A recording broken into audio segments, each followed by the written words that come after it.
Hello everyone, I hope you all are doing very well. Recently doctor Nabiha से related बहुत ज़्यादा curies आई और बहुत लोगों ने रीच आउट करके कहा कि आप अपनी स्पिरिचुअल और एनर्जेटिक नॉलेज को यूज़ करते हुए इस सिचुएशन पे प्लीज़ कमेंट करें, हमें ज़रूर बताएं कि ये चल क्या रहा है, बेसिकली ऐसा क्यों हो रहा है। क्या डॉक्टर नबीहा सच बोल रही हैं, हारिस कोकर सच बोल रहा है, एक साइकिक को क्या महसूस होता है और जितनी भी हमारी एनर्जेटिक जो चीज़ें हैं वो हमें क्या बताती हैं, एनर्जी का नॉलेज हमें क्या बताता है, इस शादी में इतने प्रॉब्लम्स क्यों हैं, इतनी केओटिक शादी क्यों है, हर थोड़े अरसे बाद इनकी एक बहुत बड़ा हंगामा इनका जो है मच जाता है सोशल मीडिया पे, उसकी क्या ऐसी रीज़न है। आज इसके बारे में बात करते हैं। साथ में एक और चीज़, बहुत सी यंग लड़कियां हैं जो रब्ता करती हैं और जिनका कहना है कि हमारे साथ सेम डॉक्टर नबीहा वाला सिनेरियो हुआ, हमारी शादी हो गई, पहले हमारे साथ जो हक महर तय किया हुआ था वो हक महर हमें नहीं दिया गया, उसके बाद जब शादी हो गई, शादी के दूसरे या तीसरे रोज़ ही उनके ऊपर तशद्दुद और इस तरह की चीज़ें होना शुरू हो गई। इस सिचुएशन में हमें क्या करना चाहिए, कैसे हम अपनी मैरिज को इम्प्रूव करें, कैसे हम अपने आप को बचाएं। कोई भी काम है, सबसे पहले उस काम का आगाज़ देखना बहुत ज़रूरी होता है कि वो काम कब शुरू हुआ है और क्यों उस काम में ऐसे प्रॉब्लम्स आ रहे हैं। अगर डॉक्टर नबीहा की शादी की बात करें, मैं हमेशा कहती हूँ कि गलत वक्त की शादी सारी ज़िंदगी की बर्बादी। यही ऐसी ही एक शादी, गलत वक्त की जो शादी की गई है वो रजब भट्ट और ईमान फातिमा की शादी है, जिन दोनों की शादी ऐसे टाइम पर हुई जब टाइम उनके, आप कह लें कि एनर्जी ऑपोजिट थी। तो एज अ रिजल्ट हमने देखा कि वन आर आफ्टर अनदर उनकी लाइफ में अननेसेसरी प्रॉब्लम्स, इतनी कॉम्प्लिकेशंस आई। इवन ऐसी जो शादी होती है जो गलत वक्त पे की जाती है, चाहे दोनों लोग बहुत ज़्यादा प्यार करते हों, अच्छे हों, स्टिल उनको जो है वो शादी रास नहीं आती है। यही चीज़ हमने रजब भट्ट के केस में देखी। सिमिलर चीज़ हम विटनेस कर रहे हैं डॉक्टर नबीहा के केस में। बेसिकली देखें, इन्होंने शादी की है 2025 में, जो कि एक ईयर था एंडिंग्स का ईयर। यूनिवर्सल एनर्जी उस वक्त ऐसी थी कि उस एनर्जी में कभी भी किसी इंसान को कोई नई चीज़, ख़ास तौर पे कोई नया रिश्ता, शादी ख़ास तौर पे बिल्कुल नहीं करनी चाहिए थी। मेरी जितने भी, आप कह लें कि 95% ऑफ क्लाइंट्स हैं जिनकी 2025 में शादी है और वो लोग पूरी तरह, या तो उनकी डिवोर्स की तरफ बात जा रही है या तो वो बहुत बुरी तरह अपनी जो है मैरिज में सफ़र कर रहे हैं। उसकी रीज़न क्या है? उसकी रीज़न यही है कि उन्होंने शादी जो है वो गलत वक्त पर बेसिकली की है। डॉक्टर नबीहा ने की शादी है, आई थिंक नवंबर के महीने में थी, correct me if I am mistaken. और ये जो एक कॉम्बिनेशन बनता है ना, इन दोनों की एनर्जीज को कंबाइन करके, शादी को कंबाइन करके, ये कॉम्बिनेशन बनता है बेसिकली 9/11 का। 9/11 का नाम आपने सुना होगा, दो जगहों पे बहुत फेमस है। एक तो 9/11, वो जो ट्विन टावर्स वाली ट्रेजेडी हुई थी, वो ऐसी ट्रेजेडी है इतनी बड़ी कि आज तक दुनिया उसको याद रखती है। ऐसी ट्रेजेडी में बहुत ज़्यादा chaos, problems, destruction, drama, violence, ये सारे एलिमेंट्स मौजूद थे। साथ ही साथ अगर आप लोगों को याद हो तो सिद्धू मूसेवाला अपने जो गाने होता था उसमें बोलता था कि 5911, जिसमें 5911 आता था। अगेन 911 का जो कॉम्बिनेशन है इटसेल्फ, ये बड़ा डेंजरस कॉम्बिनेशन है, क्योंकि ये जो नंबर्स हैं इटसेल्फ, ये नंबर्स ही आपस में न्यूमरोलॉजी में कंपैटिबल नंबर्स नहीं हैं। जब दो ऑपोजिट चीज़ों को आपस में मिला दिया जाता है तो वहाँ पे आप कोई पीस जो है एक्सपेक्ट नहीं कर सकते। वहाँ सिर्फ और सिर्फ आप डिस्ट्रक्शन, प्रॉब्लम्स, ड्रामा, हेट्रेड, इस तरह की चीज़ें एक्सपेक्ट कर सकते हैं। 9/11 के अंडर होने वाली शादी, ऑटोमेटिकली हमें पता चलता है कि इस शादी में बहुत ज़्यादा एक तो इन्फ्लुएंस होगा, लाइक आप इसको कहें कि इसकी चर्चा होगी हर जगह पे। दूसरा, हमेशा इसके अंदर प्रॉब्लम्स होंगे, हमेशा इसके अंदर इश्यूज होंगे, हमेशा अननेसेसरी जो है चीज़ें इसके अंदर अराइज करेंगी। हमेशा आप कहें कि नागहानी आफ्टर, जिनको कहा जाता है कि आउट ऑफ नो वेयर जो है चीज़ें ऐसी शादियों के अंदर आती हैं। डॉक्टर नबीहा की फर्स्ट ऑफ ऑल तो शादी की जो टाइमिंग ही है वही इटसेल्फ जो है इतनी कोई अच्छी नहीं है। पे समटाइम्स वो एक दफ़ा एक बात करके बाद में अपनी बात को निगेट कर जाती हैं।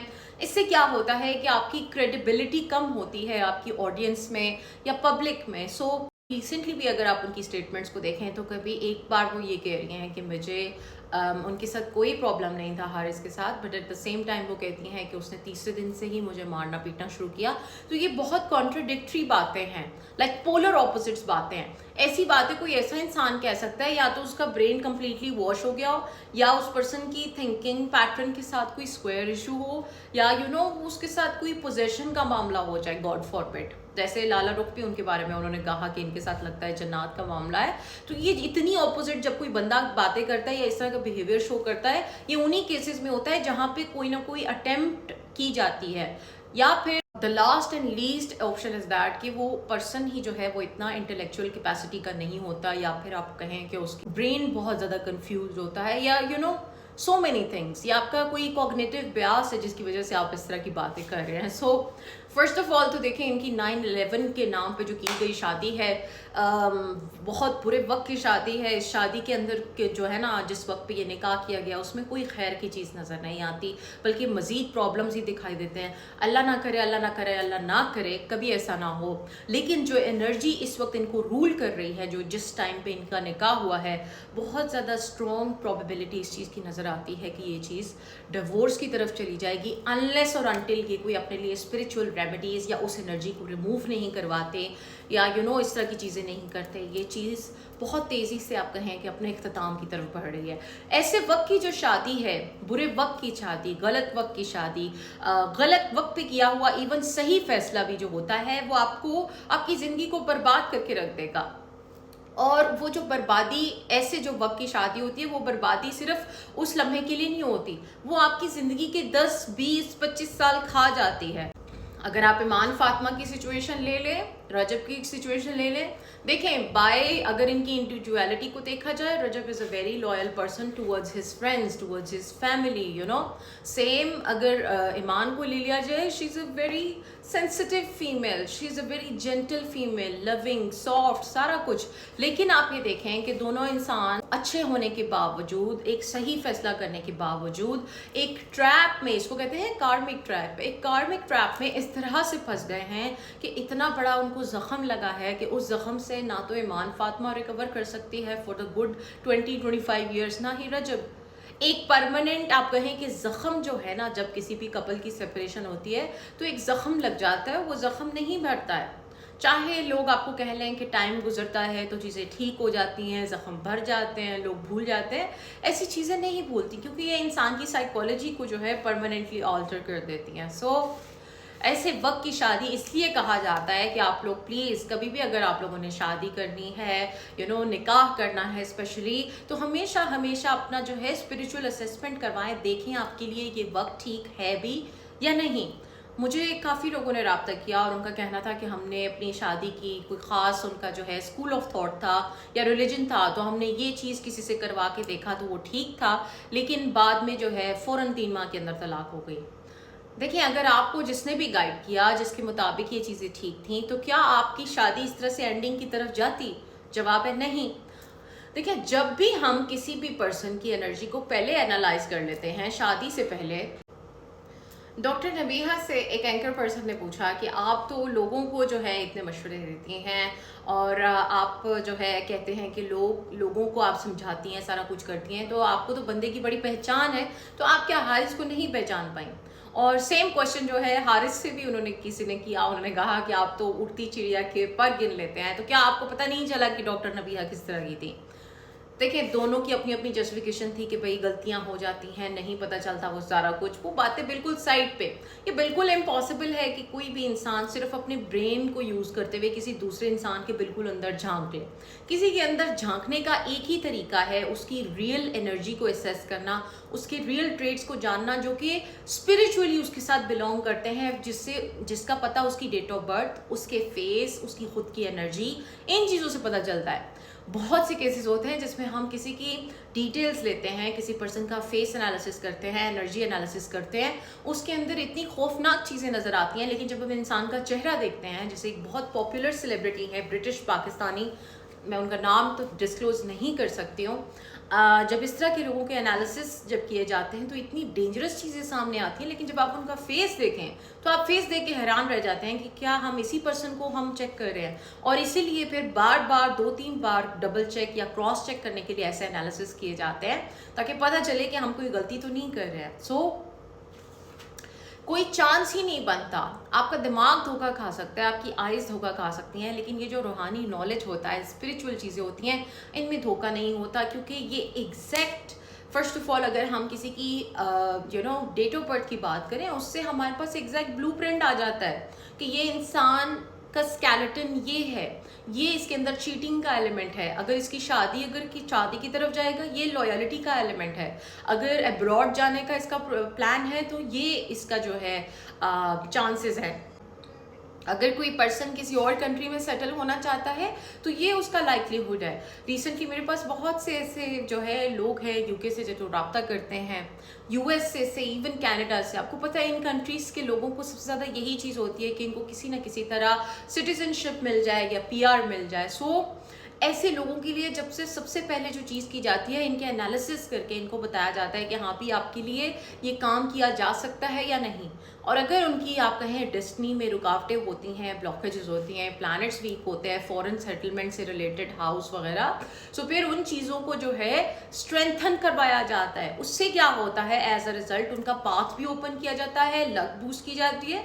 तो वो पर्सन, फॉर एग्जाम्पल मैं अगर आपको एक कनेडियन की बात बताऊँ, एक कनेडियन क्लाइंट थी जो कि कनाडा में रह रही थी और वो इलीगल हो चुकी थी, उनका स्टेटस जो था वो इलीगल हो चुकी थी और वो डिपोर्ट होने वाली थी। तब उन्होंने जो है राब्ता किया और राब्ता करने पे उनकी तमाम चीज़ों को असेस किया गया और उनके साथ उन्होंने कहा कि मैं किसी भी सूरत जो है मुझे यहाँ की रेजिडेंसी चाहिए और मुझे यहाँ पे स्टेबल होना है, मुझे अपना सेटअप चाहिए यहाँ पे अपना पूरा।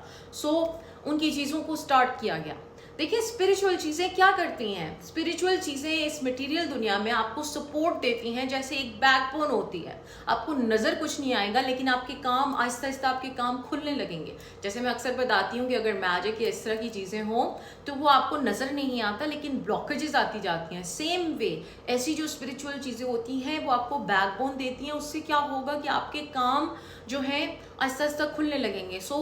इनके केस में भी ऐसा हुआ कि 1 बाय 1 इनकी जो है सबसे पहले जो इनका जो डिपोर्ट होने वाली चीज़ थी वो ख़त्म हुई। डिपोर्टेशन से फिर इनको आप कहें कि इस चीज़ की तरफ स्पिरिचुअल सपोर्ट इनको दी गई, ये लीगल स्टेटस की तरफ जाए। ऑटोमेटिकली जब इनका luck boost, planet boost, travel in चीज़ों को बूस्ट किया, फॉरेन कंट्री सेटलमेंट, इन चीज़ों को बूस्ट किया गया, ऑटोमेटिकली इनके लिए अपॉर्चुनिटीज़ खुलने लगी। चीज़ को करने में आप कहें कि मिनिमम भी जो टाइम लगा वो 6 to 8 months का टाइम था प्रोसेस होने में, ठीक है, जिसमें ऑन एंड ऑफ उनके साथ ऑल द टाइम कम्युनिकेशन रखी गई, उनको बताया गया। और अब मैं अगर बात करूं लास्ट ईयर की, तो लास्ट ईयर उन्होंने बहुत ज़्यादा बुके, गिफ्ट्स, चॉकलेट्स, इस तरह की चीज़ें उन्होंने कनाडा से भिजवाई थी। और बेसिकली हुआ क्या है कि ना सिर्फ उनको पीआर मिल गई थी, वहाँ पे रहने का प्रॉब्लम, रेजिडेंसी का प्रॉब्लम रिजॉल्व हो गया, जो भी उनका स्टेटस वगैरह था, और साथ ही साथ उन्होंने जो है उनको अपना घर भी मिल गया। क्योंकि साथ में उन्होंने कुछ चीज़ें करवाई थी जिसको हम मनी बूस्ट कहते हैं, इस तरह की चीज़ें, या लक बूस्ट कहते हैं। ऑटोमेटिकली आपकी ज़िंदगी में अच्छी चीज़ें आना शुरू हो जाती हैं, कोई चारा ही नहीं बचता है। हर चीज़ को आपकी इतना बूस्ट कर दिया जाता है कि अच्छी चीज़ें ही आपकी ज़िंदगी में फ़्लो करती हैं। तो वो बहुत हैप्पी थी, बहुत खुश थी। तो बताने का मकसद ये है कि ये चीज़ें वाकई ही काम करती हैं। देखिए अगर इस केस में अगर इन लोगों के पास ये नॉलेज होता, एनर्जी का नॉलेज होता, या ये स्पिरिचुअल असेसमेंट जो है इन डेप्थ करवाते, जो कि मैं रूट एनालिसिस जिसको कहती हूँ, आप लोग अपने प्रॉपर, जिसको इंडियन जिसको कुंडली कहते हैं, जिसको मैं बर्थ चार्ट रीड करना, साथ में एनर्जी असेसमेंट करवाना, on the basis of numerology, astrology, एक साइकिक अप्रोच को यूज़ करते हुए, इससे क्या होता है आपको साफ साफ पता चल जाएगा इस इंसान से आप शादी करेंगे तो आपकी लाइफ में प्रॉब्लम आएगा, इतना पैसा आएगा या नहीं आएगा, इतनी बर्बादी आएगी, बच्चे होंगे, फेम मिलेगी या डीफेम हो जाएंगे। तो ये सारी चीज़ें हैं बेसिकली। अब देखें एक बहुत सी चीज़ें हैं डॉक्टर नबीहा हरसेल्फ जो है एक साइकोलॉजिस्ट हैं, और उनसे हम यही एक्सपेक्ट कर सकते हैं कि वो सेंसिबल बातें करें। लेकिन उनके सिनेरियो में भी और भी बहुत सी लड़कियां हैं जो कि राब्ता करती हैं। सबके सिनेरियो में एक चीज़ कॉमन है कि आप लोगों को अपने रिलेशनशिप्स को ठीक से डील नहीं करना आता। बहुत स्वेयर इश्यूज हैं, सेल्फ वर्थ के, सेल्फ इस्टीम के, अपीजिंग बिहेवियर के। फॉर एग्जाम्पल, अगर वो कह रही हैं कि भाई मुझे तीसरे दिन इसने शादी के मारा, उठा उठा के वो मेरा सर बेड पे मार रहा है, वॉल्स पे मार रहा है, तो आप चौथे दिन वहाँ क्या कर रही हैं, या आप थोड़े टाइम बाद भी आप वहाँ क्या कर रही हैं? कैसे आप किसी इंसान के साथ जो आपके ऊपर, अगर बकौल आपके उन्होंने ऐसा किया है, वो आपको मार रहा है, तो आपकी सेल्फ रिस्पेक्ट किधर है कि आप ये सारी चीज़ें बर्दाश्त कर रही हैं? मैं आपको अगर अपनी क्लाइंट की बात बताऊं, मेरी एक क्लाइंट थी, और उस क्लाइंट का आप कहें कि इतनी मेंटली डिस्टर्ब थी, उसके साथ कोई भी बात की जाए तो उसको लगता था कि ये एक एक प्ले ग्राउंड है, या ये एक ऐसी चीज़ है जहाँ पे वो सिर्फ अपने आप को विक्टिमाइज कर सकती है, और दूसरों को जो है, दूसरों को जैसे मर्जी वो चाहे जो कुछ कहे बोले अपने प्रोसेस के बारे में। जो उनका जो है बात करने का मेथड जो है थोड़ा सही नहीं लगा। मैंने अपनी असिस्टेंट को मना किया, मैंने उनको बोला कि अब इसके साथ मैं खुद डील करूँगी। मैंने उनको एक दफ़ा डील किया, फिर भी उनकी जो है बात करने का तरीका ऐसा कि पहले मिनटों से स्टार्ट होना, मिनटों से जो है फिर एग्रेशन या अपने आप की सुपीरियॉरिटी या इस तरह की आप कहें कि जिसको कहते हैं ना कि नेगेटिव बिहेवियर्स वो शो करना। मतलब तरले मिनटों से आप शुरू होना और तरले मिनटों से जो फिर है फिर आपने ऊपर चढ़ने की कोशिश करना। तो मैं उनका ना जो बिहेवियर देख के फेडअप हो गई।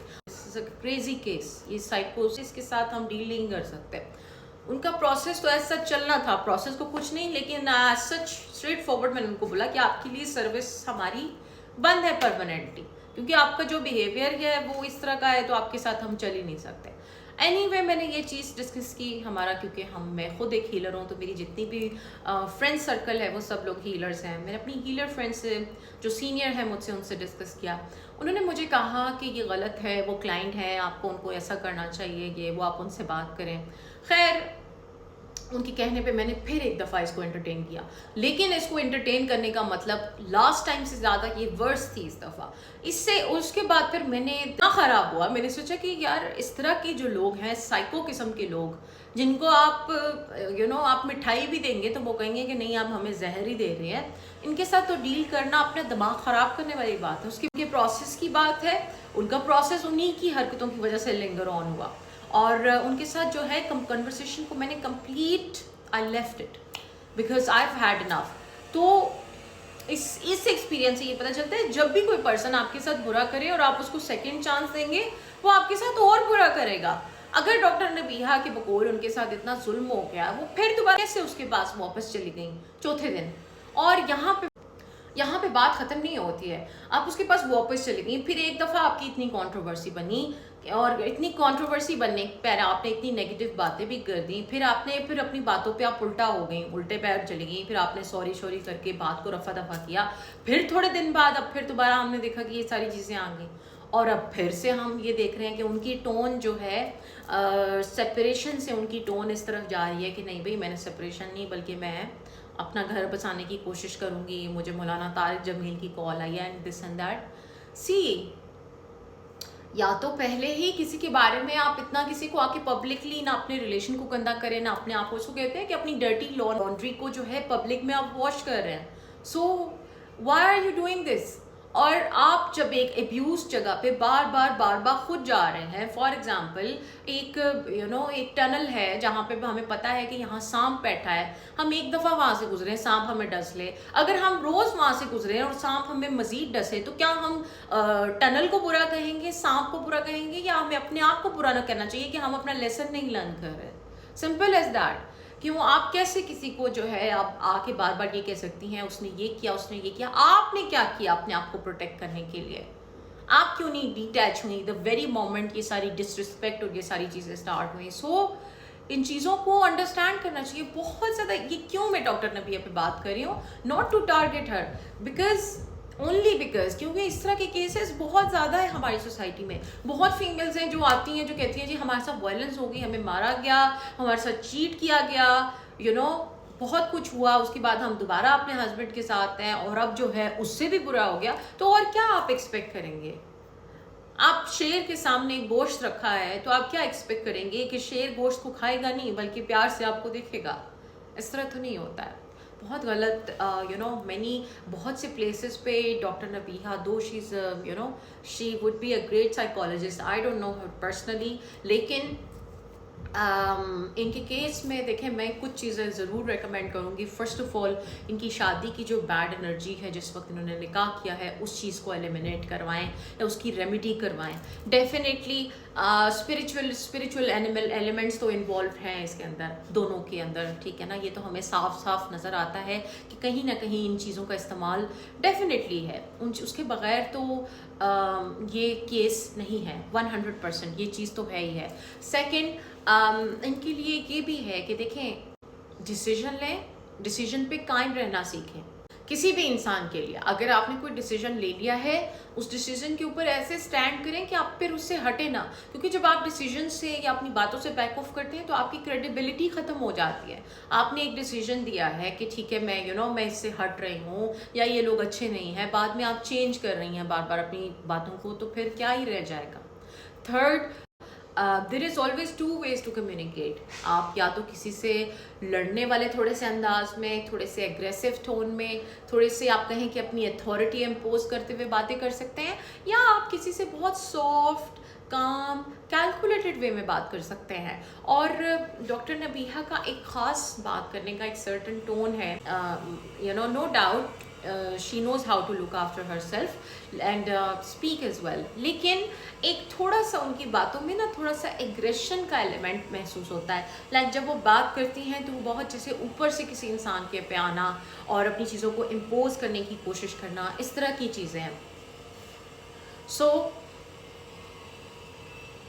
थोड़ा सा अपनी टोन को सॉफ्ट थोड़ा सा रख करें, थोड़ी कैलकुलेटेड वे में अपनी चीज़ों को लेकर चलें। एंड हारिस कुकर के लिए देखें, टू बी वेरी ऑनेस्ट, मैंने मेरे साथ किसी ने इनकी कुछ वीडियोस शेयर की थी कमेंट्स इनके साथ ऊपर करने के लिए, जो इनकी मैंने देखी है, कुछ इनके व्लॉग्स, पूरे तो नहीं, बहुत छोटे छोटे क्लिप्स इसने शेयर किए थे।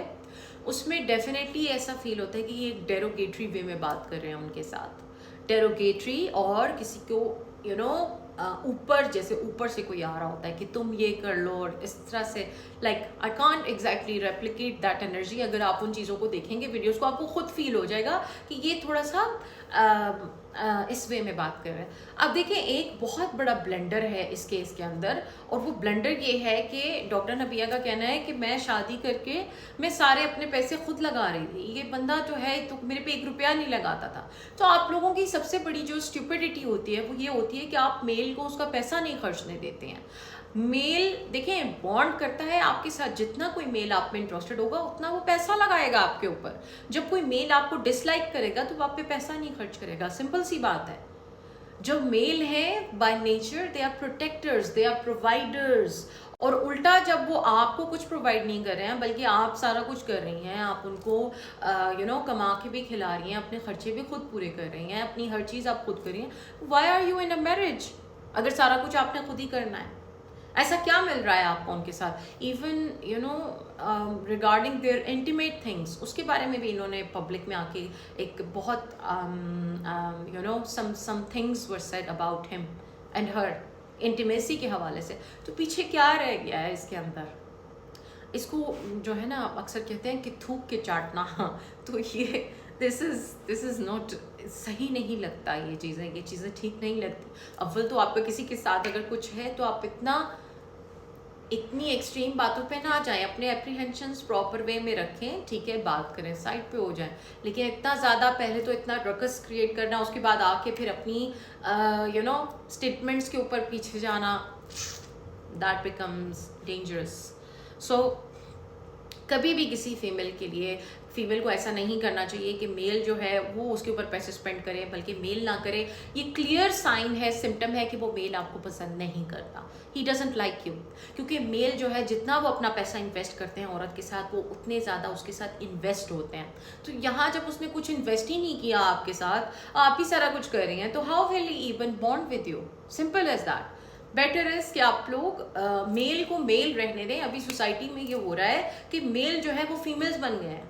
फीमेल्स की तरह उनको पैम्परिंग चाहिए, उन्होंने कुछ नहीं करना, उनके नाज नखरे हैं, वो सॉफ्ट हैं। उनको अगर आजकल के जो मेल हैं उनको आप कहते हैं कि आप ये चीज़ यहाँ से उठा के बाहर रख दें, उनकी एक तो पहले तो उनकी फिजिकल स्ट्रक्चर इतनी वीक है, और अगर उन्होंने उठाना होगा तो वो कोई और हेल्प बुलाएंगे। मुझे अच्छी तरह याद है जो 90s के जो मेल हैं, इनको अगर आप कोई काम कहें या काम कहने के की बजाय भी, लाइक अगर मैं अपनी बात करूं, जैसे मैं जिम में हूं और मैं किसी इक्विपमेंट को सिर्फ देखूं कि ये इक्विपमेंट है और ये इक्विपमेंट थोड़ा हैवी, लाइक और मेरे फेस पे सिर्फ इतनी सी लुक हो कि ये इक्विपमेंट है और ये हैवी है, लाइक आपको पता है अक्सर उसके ऊपर प्लेट्स होती हैं जिनको हमने उतार के रखना होता है, तो मेल खुद स्टेप फॉरवर्ड करते हैं, वो आके उसको साइड पे रखते हैं और वो आके कहते हैं कि देयर यू गो, आप कर सकते हैं। तो ये फर्क है 90s वाले जो मेन थे उनके अंदर और अब जो 2000s वाले मेन हैं उनके अंदर।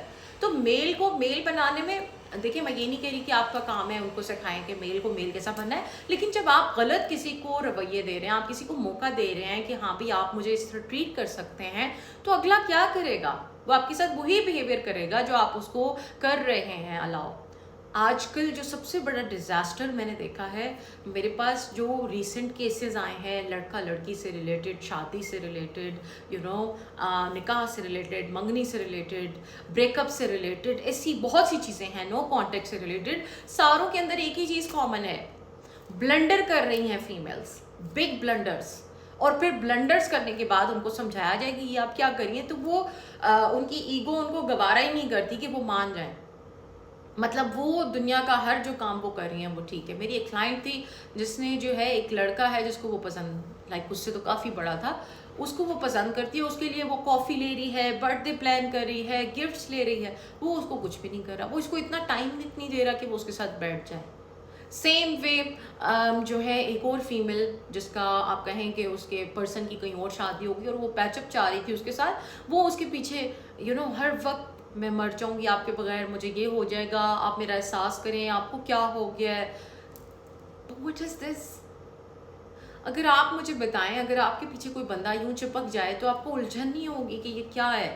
बट इसके बजाय कि आप किसी के बिल्कुल पीछे पड़ जाएं, आप उसके बिल्कुल कंधों पे और दिमाग पे सवार हो जाएं। स्पेस दें, खुद को इम्प्रूव करें, अपने आप को इतना इम्प्रूव करें कि आप मैग्नेटिक बने, लोग आपकी एनर्जी की तरफ खिंच खिंच कर आपकी तरफ आए, आपको किसी की तरफ ना जाना पड़े। अपना एक स्टैंडर्ड रखें। मेन ऑलवेज लाइक वुमेन जिनके स्टैंडर्ड्स होते हैं, जिनकी कोई अपनी हैसियत होती है, जो अपने आप में कुछ होती हैं।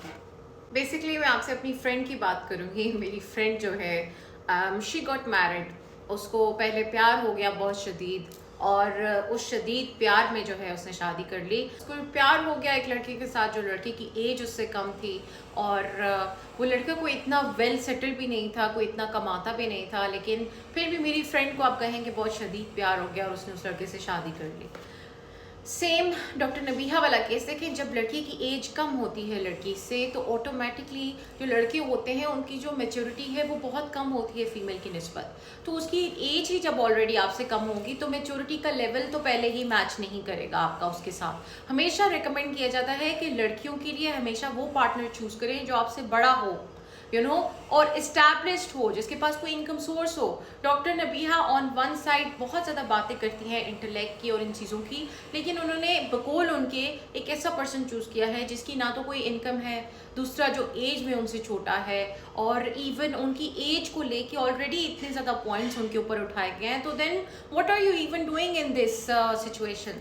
सेम वे अगर मैं आपसे अपनी फ्रेंड की भी बात करूं, उसके केस में भी ऐसा हुआ, क्योंकि उसकी एज ज़्यादा है लड़के से, तो ऑब्वियस सी बात है कि लड़के की फैमिली वालों ने ये पॉइंट तो उठाना है। दिस इज कॉमन सेंस कि लड़के के फैमिली वाले ये पॉइंट उठाएंगे, अनलेस और अनटिल वाकई किसी को सच्चा प्यार हो गया हो, तब ये बातें सूटेबल लगती हैं। दोनों साइड से प्यार ज़्यादा हो, इवन लड़के की साइड से प्यार ज़्यादा होना चाहिए as compare to the female, तब फिर भी ये इक्वेशन अच्छी लगती है। लेकिन जब प्यार ही नहीं है दोनों तरफ, देन आपने क्या करना है ऐसे रिश्ते को लेके? एनीवे, मेरी फ्रेंड अगर आप कह लें कि वो खुद जॉब करती थी, वो मंथ का 2500 पाउंड अर्न करती थी, तो शादी करते ही उसने आप कहें उस सच्चे प्यार में उसने अपनी जॉब भी छोड़ दी और वो अपने ससुराल के घर में जो है शिफ्ट हो गई। अब हुआ ये कि बेसिकली जब वो प्रेग्नेंट हुई, एक तो शुरू में ही वो पहले तो उसने प्रेग्नेंट हो गई, आफ्टर 1 मंथ ही। और उसी मंथ में उसने देखा कि उसका हस्बैंड जो है वो चीट कर रहा है, किसी और लड़कियों से बात कर रहा है, और उसने उसको पकड़ लिया ये सब करते हुए। उसके साथ लड़ाई हुई और वो अपने घर चली गई। एंड फिर उसके हस्बैंड ने वही जो होता है कस्में खाई, उसको बोला कि नहीं ऐसा कुछ नहीं है, वापस आ जाओ, you know so many things. खैर वो लड़की क्योंकि वो प्रेग्नेंट थी वो वापस आ गई, और फिर वो आके अपने इन लॉज के घर में रहने लगी। अब इन लॉज के घर में ये सिचुएशन है कि वो जो लड़का, लेट सपोज अगर उसकी इनकम 2500 पाउंड्स है, तो उसमें से आप कहें कि आप लेट सपोज कि 2000 पाउंड या 2300 पाउंड जो है वो अपनी मदर को देता था। और उसकी रीज़न ये थी कि मदर जॉइंट फैमिली है तो पूरे घर के खर्चे में कंट्रीब्यूट करना है, बीवी को वो कोई पैसा नहीं देता। और मेरी जो फ्रेंड थी उसने मुझे बताया कुछ अरसे बाद, जब मेरी उससे बात हुई, वो इतनी परेशान थी, उसने मुझे रीच आउट किया, तो उसने मुझे बताया कि उसके पास खाना तक नहीं होता है खाने को, वो पूरा पूरा दिन भूखी रहती है।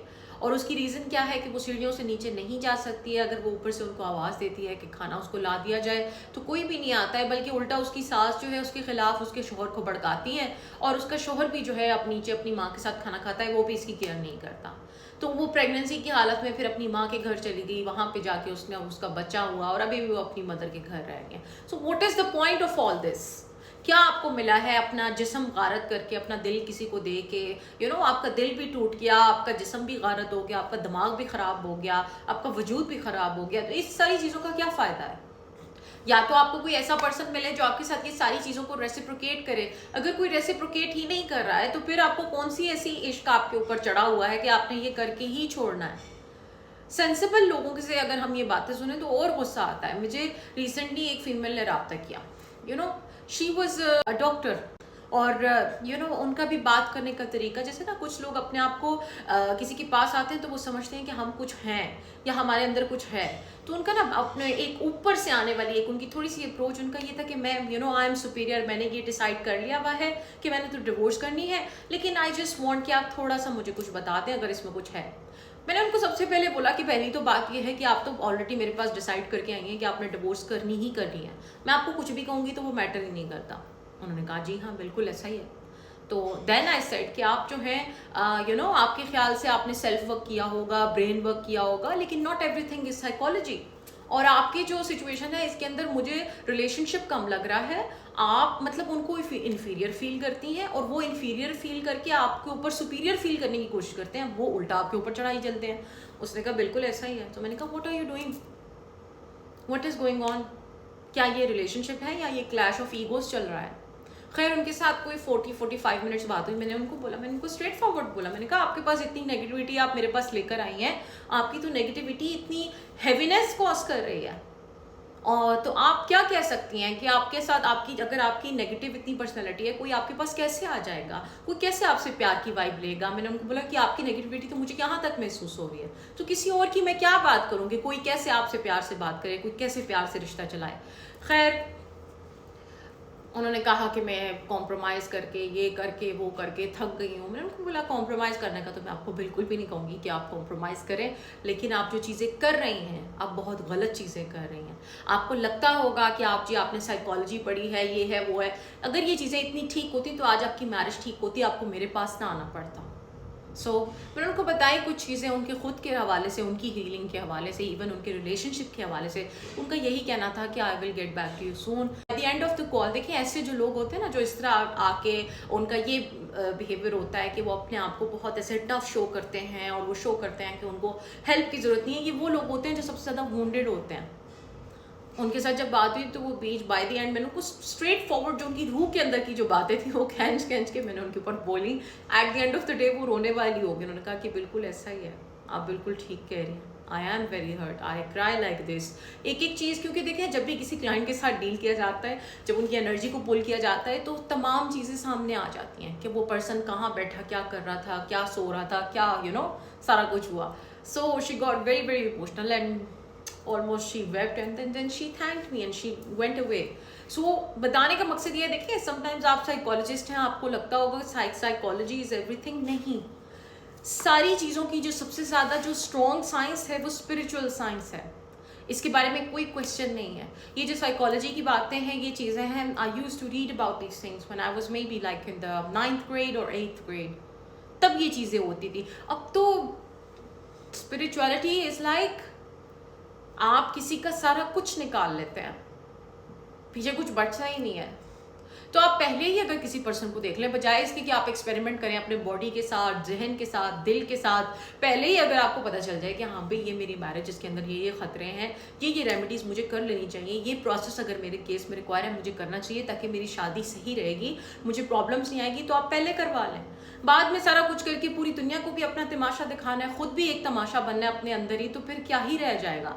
आज आप किसी पर्सन को रिडिक्यूल करेंगे पूरी पब्लिक के सामने, जब कोई फीमेल किसी मेल को रिडिक्यूल करती है, उसके बाद वो फीमेल कभी भी उसको रिस्पेक्ट नहीं करती है। हमारी फीमेल्स की साइकोलॉजी है ये, हम जिस मेल को रिस्पेक्ट करते हैं हम कभी भी उसके बारे में रिडिक्यूल या इस तरह की बातें कभी भी नहीं करेंगे। जिस मेल को हम डिसलाइक करते हैं हम उसके बारे में 100 बातें करेंगे। सो better is marriage is a very sacred thing. It is a exchange of energy. It's also exchange of karma, destiny, so many things. बहुत कॉन्शियस होके अपना पार्टनर जो है चूज करें। प्यार की जो आप लोगों की खाई होती है उसके अंदर छलांग मारने की कोशिश ना करें। Be practical. Marriage is not about just the love, it's also about compatibility.